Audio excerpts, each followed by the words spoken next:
Si tu veux trouver l'amour en 2025, tu dois avoir plus de rendez-vous et ça va augmenter tes chances de trouver l'amour. Pourquoi? Parce que il y a beaucoup de pertes dans les rencontres aujourd'hui, dans ce qu'on appelle le dating. Et si tu as un nouvel œuf par mois, ça va être très compliqué de trouver l'amour cette année. Alors si tu as envie que ça avance et que ça bouge dans ta vie amoureuse, même si tu as peur de draguer en ligne, sache que ça reste quand même, malgré tout ce qu'on dit, la meilleure façon d'augmenter ton nombre de dates. Et ça fonctionne évidemment aussi bien pour les hommes que pour les femmes, vous l'avez compris. Bonjour à toi, si tu ne me connais pas encore, je suis Bénédicte Anne, ta love coach depuis la fin des années 80. J'accompagne les hommes, les femmes qui ont jusque-lors galéré en amour à attirer directement la bonne personne. Et pour cela, je publie des podcasts, des vidéos et j'organise des webinaires. En attendant, je t'invite, si tu ne l'as pas déjà fait, à t'abonner à ma chaîne et à télécharger ta mini-formation offerte Attire ton âme sœur et garde-la près de toi. Tous les liens sont dans la description.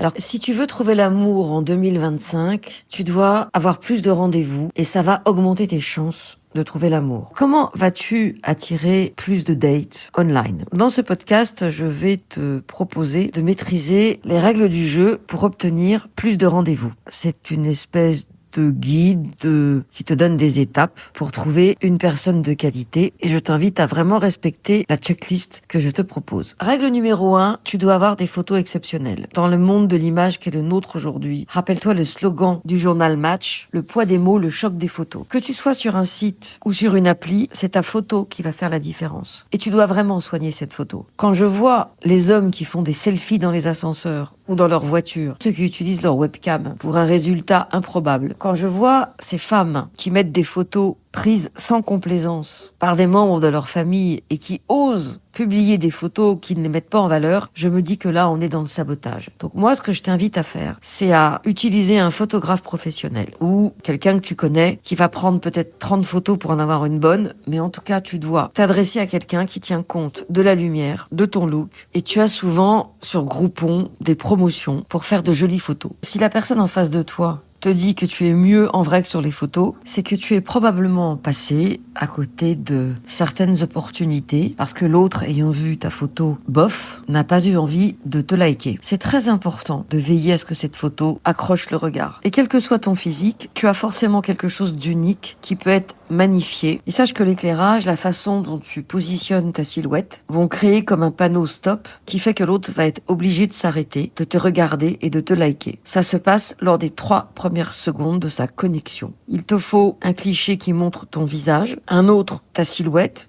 sauf si évidemment ton intérêt n'est pas de dévoiler trop vite ta silhouette, et éventuellement une 3e photo qui peut être toi en activité, toi en train de faire du ski, de l'escalade, du yoga, ce que tu veux, et toujours dans l'optique de te mettre en valeur. Et si une de tes photos qui montre ton corps et ton visage est bien, tu peux utiliser la photo du visage comme accroche, et ensuite en 2e photo, celle qui montre ta silhouette et ton visage. Tu te doutes que ce que tu as de bien, tu le mets en valeur, en évitant bien sûr le décolleté et les jambes, sauf s'il s'agit d'une photo type plage dans laquelle on voit que tu as de jolies jambes. Si tes jambes ne sont pas au top, insiste plutôt sur les parties de ton corps qui sont élégantes. Tu as forcément quelque chose de joli en toi. L'idée, c'est que l'autre, à travers tes photos, ait l'impression d'avoir un aperçu des coulisses de ta vie. N'oublie pas de faire appel à un coiffeur, un maquilleur, en même temps que le photographe, pour optimiser ces photos et sache que l'investissement en vaut vraiment la peine. Par rapport aux couleurs, évite les rayures, les motifs, privilégie les couleurs unies. Si tu mets du rouge, tu vas générer de l'excitation, un peu comme les taureaux dans l'arène, donc c'est pas forcément une mauvaise chose, parce que l'inconscient de l'autre va capter que tu es quelqu'un de vivant et de potentiellement sensuel, ce qui est l'objectif quand même. Un homme ne va pas envisager une relation avec toi sans sensualité. Je ne te parle pas d'un décolleté. Et n'oublie pas d'insister sur le visage si le reste de ton corps est loin de rentrer dans les canons de la beauté. Et en même temps, évite de perdre l'attention de ton visiteur en ayant trop de couleurs dans tous les sens. Par exemple, un sac, un haut, un chapeau. Si tu as une jolie peau, si tu as de jolies épaules, n'hésite pas à mettre une photo qui met en valeur tes épaules. Ne descends pas trop bas, bien sûr. Les épaules te permettent de montrer ta jolie peau sans être vulgaire ou suggestive.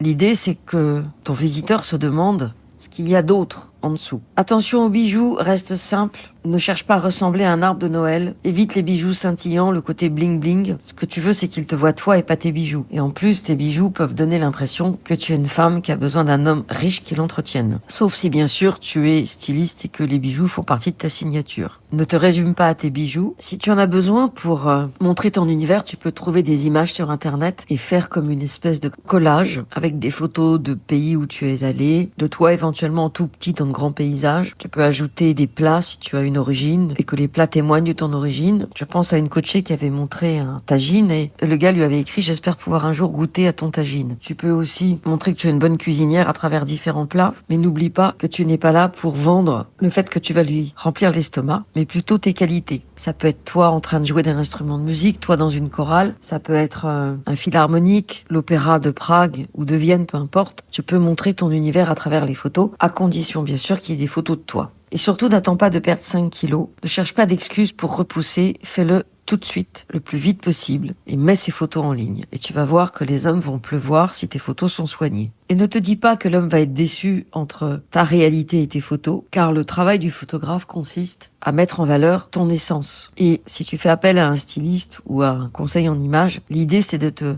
mettre en valeur, c'est pas de te déguiser. Ton objectif, c'est d'attirer l'attention sur toi, sur qui tu es. Et ces photos vont te mettre en valeur, mais ne te modifieront pas. Fais-toi ce cadeau, ça te servira dans ta vie. Regarde le nombre d'hommes qui, sur LinkedIn, ont des photos où ils croisent les bras avec des airs professionnels. Bah, toi, tu veux l'équivalent en mode glamour. Et ces photos-là, tu les mettras sur tous les sites, sur les applis, et ce sera ton ticket d'entrée. Sache aussi qu'il y a une différence entre la façon dont les hommes et les femmes consultent généralement les profils. Les femmes veulent souvent savoir comment les hommes se décrivent, alors que les hommes ont plutôt tendance à regarder la photo d'abord. Évidemment, sur les photos, tu souris. Si tu dois aller chez le dentiste, souris d'une manière subtile pour ne pas insister sur ta dent problématique, mais souris quand même. Mais entre 5 et 7 photos, ne rajoute personne, ni tes amis que tu vas cacher, ni tes enfants, ni ton animal de compagnie. Évite les selfies qui sont rarement jolis. Et si évidemment tu veux éviter les écueils et les erreurs de base, rejoins le Love Circle. Tu auras un soutien H24 qui te permettra de ne pas te décourager quand tu seras face à des hommes qui te font désespérer de l'amour. Ensuite, tu écris ce que tu cherches chez l'autre. Ne parle pas de toi, dis ce que tu cherches. Parce qu'en parlant de toi, tu ne permets pas à l'autre de s'identifier à ton message. Tu commences par parler de l'autre et ensuite tu parles de toi, ou le contraire. Tu destines au moins 30% de tes mots pour décrire ce que tu cherches chez l'autre. Par exemple, tu peux dire: je suis une femme calme et amoureuse du plein air, j'aime mon jardin et je cherche un homme qui aime la nature aussi. Ou tu peux dire: je suis une femme de la nuit, j'adore sortir et je cherche un homme qui aime sortir. Et là, du coup, tu dois avoir des photos qui correspondent, où tu dis: je suis une femme cultivée qui va beaucoup au cinéma, au théâtre, etc. et je cherche un homme pour partager ces moments-là avec moi. Ou je suis une femme qui aime découvrir et j'ai envie de partager des expériences nouvelles et amusantes. Fais bien attention à ce que l'autre ne comprenne pas que tu cherches du sexe et que l'amusement pour toi consiste à partouzer, nous sommes d'accord. Je t'invite aussi à créer des ouvertures pour une conversation. Quand une de mes coachées a écrit en suivant mes conseils qu'elle pouvait battre n'importe quel homme aux échecs, mais tu peux remplacer les échecs par les dames, la bataille ou n'importe quoi d'autre, ces matchs et ces messages sont montés en flèche. Provoque un peu sur quelque chose que tu connais bien. L'idée, en créant ce challenge, qui peut être aussi: je prépare la meilleure ratatouille au monde, c'est que l'autre ait envie de te parler à partir de ce que tu as écrit. En fait, ce type d'introduction montre que tu as de l'esprit et le défi, ça marche bien avec les hommes. Si tu cherches une relation sérieuse, tu dois aussi ajouter des choses qui décrivent la relation. Par exemple, tu l'écris à ta manière, mais pour un voyage au long cours, pour fonder une famille selon ton âge, pour rester ensemble longtemps, ou pour que ce soit ma dernière histoire si tu as plus de 60 ans, etc., etc. L'idée, c'est quand même de montrer un maximum de points qui vont créer la connexion avec l'autre, aussi bien sur ton projet de vie que sur ton mode de vie. Ensuite, tu dois te montrer disponible émotionnellement. Lorsque les hommes ont le choix entre une personne sexy mais indisponible émotionnellement, ou une personne un chouïa moins attirante mais qui semble attentionnée et réactive sur le plan émotionnel, les hommes et les femmes ont tendance à se tourner vers le profil disponible. Donc comment vas-tu montrer que tu es quelqu'un de disponible émotionnellement ? Évite les déclarations froides du type « je suis très exécutive, je travaille beaucoup, la réussite compte pour moi », parce qu'évidemment le gars va se dire qu'il n'y aura pas de place pour lui. Préfère plutôt « j'aime aller au festival de musique, je cherche un homme qui partage mon amour pour la peinture, la musique, le sport en fonction de ce qui compte pour toi ». N'oublie pas que tu cherches une relation, pas une promotion. Tu n'es pas là sur LinkedIn, tu es sur un site ou une appli, donc tu dois te positionner par rapport à l'émotionnel et à ce que tu as envie de partager. Tu dois donc parler de tes passe-temps Et si tu n'en as pas, tu mets les choses de base que tout le monde met, genre cinéma, théâtre, machin, mais essaie de trouver une manière originale de le dire. Tu dois aussi parler de ton caractère. En fait, à travers tes mots, tu dois apparaître comme quelqu'un de chaleureux, de sympa, de cool et de gentil. Tu remplis aussi ton profil en entier. Sinon, on va avoir l'impression que tu n'en as rien à faire de ta démarche. Et quand tu vois que des hommes ne remplissent que la moitié des choses, genre ils mettent pas la taille, ils mettent pas l'âge, ou ils mettent pas leur métier ou ce qu'ils cherchent, tu te dis qu'ils ne sont pas sérieux. Donc, aie-toi un profil sérieux, ce qui te permettra, lorsque tu auras un match, de demander à l'autre de compléter son profil, en tout cas de te donner les éléments manquants. Tu vois, s'il y a peu de choses, tu vas penser que c'est un faux profil. Et ne laisse pas à l'autre l'opportunité d'avoir ce type de pensée. Tu peux aussi, s'il y a un espace pour ça, ajouter quel est ton lieu favori pour boire un dernier verre, quel est le dernier livre que tu as lu, 5 choses que tu emporterais sur une île déserte, ou ce que tu fais chaque vendredi. Parle de toi, donne envie de te rencontrer. Ensuite, reste hyper positive. Combien de fois mes coachés écrivent « Si vous êtes ceci, si vous êtes cela, si vous êtes marié, si vous n'êtes pas sérieux, si vous n'aimez pas ceci, si vous n'aimez pas cela, passez votre chemin. » C'est agressif, c'est ridicule, c'est pathétique. Ne tombe pas dans le piège de ce dont tu ne veux pas. Parle de ce que tu veux. Sinon, on a l'impression que tu as rencontré des hommes qui t'ont fait souffrir et que tu te défoules sur les autres. Ce n'est pas du tout une bonne façon d'attirer un partenaire émotionnellement sain. Bien sûr que tu as des bagages, bien sûr que tu as morflé. Tout le monde a des bagages, tout le monde a morflé. Mais tu es ici, sur le profil du site ou de l'appli, tu n'es pas là pour raconter la cour des miracles. Je te demande pas de faire rêver, je te demande juste de ne pas faire pleurer dans les chaumières. Tu peux aussi développer ton profil avec une anecdote. Personne n'aime lire les listes à l'après-vert, pour autant, beaucoup de profils en ligne sont remplis avec les qualités d'une personne et ce qu'elle veut chez un partenaire. Tu vas faire la même chose, mais tu vas le faire avec une anecdote, quelque chose d'amusant,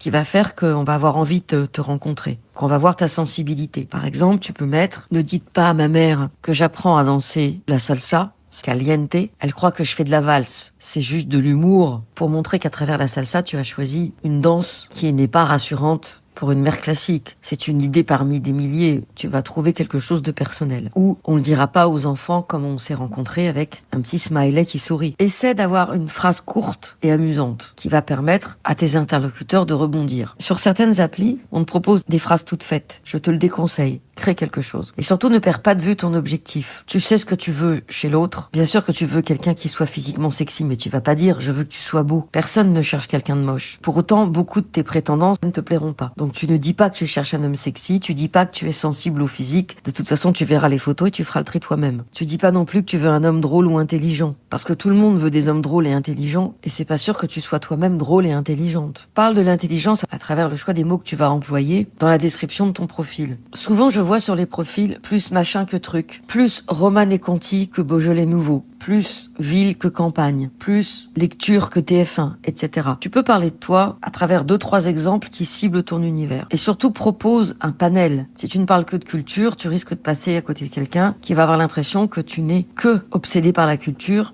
et pas par le reste. Tu peux aussi dire plus nature que culture, ou plus culture que nature, plus sport que bidochon, etc. Tu as compris l'idée. Tu peux parler de choses importantes pour toi, la danse, la pratique d'une religion ou ta communauté, mais pas que. N'oublie pas que tu n'es pas réduite à ta communauté ou à ta religion. Tu dois apparaître comme quelqu'un qui a plusieurs dimensions. Il faut vraiment t'assurer que ton profil explore différents aspects de ta personnalité et pas juste le truc que tu préfères. Tu peux parler de ton lien avec la famille si c'est important pour toi, de ce qui fait que tu te réveilles le matin en forme et contente de vivre, de ton cercle social, de tes amis. Si tes amis sont importants, tu dois en parler. Si tu es festive plutôt qu'introvertie, tu dois le dire aussi. Bien sûr, tu vérifies ton orthographe et ta grammaire. Tu ne veux pas être celle qui n'obtient pas de rendez-vous parce que tu es dyslexique ou que ton profil est bâclé. Fais corriger ton texte par des amis qui savent bien écrire ou par Word. Tu peux aussi choisir un logiciel qui contrôle grammaire et faute d'orthographe en temps réel. Si tu as du mal à être inspiré, regarde les profils des hommes et vois ce qu'ils disent. Ça te donnera une idée de ce qu'ils recherchent et de comment te positionner pour que ce que tu décris de toi matche avec leurs recherches. Par exemple, si un homme dit « Je cherche une femme heureuse et contente de vivre », tu peux écrire « Je suis une femme heureuse de vivre, joyeuse naturellement, et je cherche un homme qui apprécie mes qualités » ou tu peux juste dire « Je suis une femme heureuse et attentive ». Comme ça, les hommes qui vont retrouver les mots qu'ils ont employés vont inconsciemment se connecter à toi. Regarde quels sont les mots qui reviennent le plus souvent chez les hommes et deviens cette femme entre guillemets idéale, de manière à ce que tu aies des mots clés pour que ça fasse ding chez eux. Et si tu ne les trouves pas, sache qu'ils sont les suivants: gentillesse, considération, empathie, féminité, cool, ouverte à l'autre. Assure-toi d'utiliser plusieurs de ces mots, soit ceux que je t'ai donnés, soit ceux que tu auras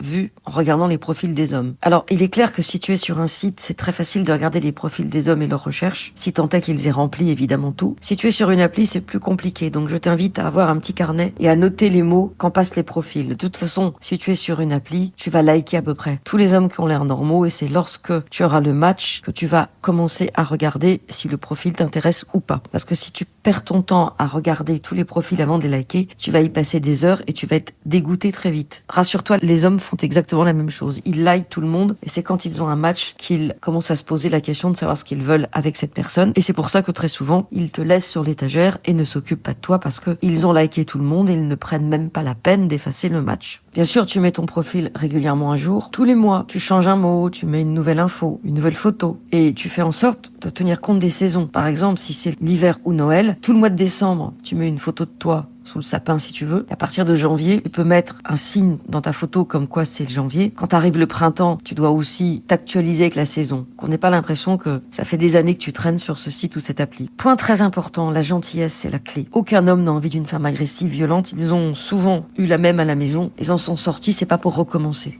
Ils ont connu des Cruella, des femmes qui les ont rincés financièrement pendant leur divorce. Des ex hystériques, jalouses, possessives. Alors, sans aller dans la caricature de la dame patronnesse à l'américaine, où tu dois dire que la famille est importante, que tu fais du bénévolat, que tu aimes passer du temps avec les enfants, c'est un bon signe si tu as envie d'avoir des enfants, mais je pense que c'est vraiment prématuré. Je t'invite aussi à sortir des sentiers battus. Si quelqu'un te demande ce que tu cherches, ne donne pas trop de détails. De toute façon, tant que tu n'as pas rencontré l'autre, ça ne sert à rien. Et si tu veux faire le tri en disant j'avais une relation sérieuse ou rien, c'était bon il y a quelques années. C'est plus d'actualité. Tu dois laisser la porte ouverte. Quand un homme te dit on verra bien, c'est pas pour autant qu'il cherche du sexe. Et de toute façon, c'est toi qui décideras. Ne donne aucune info quant à ton type physique, même l'âge. Souvent, des coachés ont mis trop de critères spécifiques qui ont restreint. De toute façon, ce que tu veux, c'est avoir des rendez-vous avec des hommes qui sont susceptibles de te plaire physiquement et d'avoir envie d'avancer avec toi. Et s'ils ne veulent que du sexe, tu le sauras très très vite dans les premiers échanges. Donc de toute façon, reste légère, pas trop précise et encore moins procédurière. Tu pourrais passer pour quelqu'un d'inaccessible. Enfin, dernier point, fais en sorte que ce soit le fun. Comme disent les Québécois, la plupart des gens n'ont pas envie de pleurer, de s'ennuyer. Ils veulent quelqu'un avec qui se marrer. Montre que tu as le sens de l'humour et sache que ça peut vraiment être un brise-glace pour démarrer un échange écrit. Et si tu suis tous mes conseils, tu seras dans une meilleure position. Tu vas optimiser ton profil et tu seras 80% plus en avance que toutes celles avec lesquelles tu es en compétition. Tout ça, bien sûr, si tu veux passer au niveau supérieur. Voilà, tu as peut-être l'impression que je t'ai dit des choses que tu savais déjà, mais je pense que parmi toutes les infos que je t'ai données, parmi tous les conseils que tu as entendus, il y en a forcément un ou deux que tu ne mettais pas en place. Et donc si tu les pratiques, tu vas avoir un max de rendez-vous. C'est pas pour autant que ce sera gagné, car comme je te l'ai dit, il y a beaucoup de pertes. Mais ces pertes-là font partie de la game, comme disent les Québécois aujourd'hui. C'est comme ça. Tu dois avoir beaucoup de monde. Tu sais cette fameuse phrase que j'aime à répéter, les hommes c'est comme les appartements, il faut en visiter plusieurs avant de trouver le bon. Eh ben, toi, tu dois avoir un maximum de dates pour savoir finalement, que physiquement, il y a des choses sur lesquelles tu ne passeras pas. Et là, chacun a le droit d'avoir ses critères. Qu'ensuite, en termes de personnalité, le feeling, il passe pas tout le temps. Même si ça se passe bien, il n'y a pas forcément ce truc, cette petite étincelle. Après, tu as des mecs qui te disent à chaque fois qu'il n'y a pas d'étincelle, parce qu'en fait, ils ont peur. Mais tu t'en fous. Tu vas en voir tellement que ce qui t'intéresse, c'est celui qui te plaît, dont tu aimes la personnalité, à qui tu plais, avec lequel tu as l'étincelle. Et tu verras, il n'y en a pas tant que ça. Donc ne te décourage pas. La sélection en amont t'évite de perdre ton temps avec des hommes qui n'ont pas la même motivation que toi. Mais sache quand même que rien ne remplace la vraie rencontre. Et que si l'alchimie est là, si tu plais à quelqu'un, il va vouloir te revoir. Après, la sauce à laquelle il va te manger, c'est une autre histoire. Alors évidemment, si tu doubles ton expérience en ligne et les réseaux sociaux avec la vraie vie, tu as beaucoup plus de chances d'obtenir un résultat. Pour autant, il est des villes, des modes de vie, des enfants encore jeunes dont tu dois t'occuper qui vont faire que tu vas être obligé d'utiliser les réseaux sociaux. Et en même temps, si tu es retraité ou si tu as un job qui te permet de bosser de n'importe où, n'exclus pas les relations à distance si tu peux techniquement te déplacer et si l'autre peut techniquement se déplacer. Et toi, est-ce que tu as réussi à tirer ton épingle du jeu? Est-ce que tu maîtrises les réseaux sociaux? Dis-le moi dans les commentaires. Je serai ravie de te répondre. Merci d'avoir écouté ce podcast jusqu'au bout. Merci de le liker s'il t'a plu, de le partager si tu penses qu'il peut aider des personnes de ton environnement. Et à très vite pour une nouvelle vidéo ou un nouvel audio, en général une fois par semaine.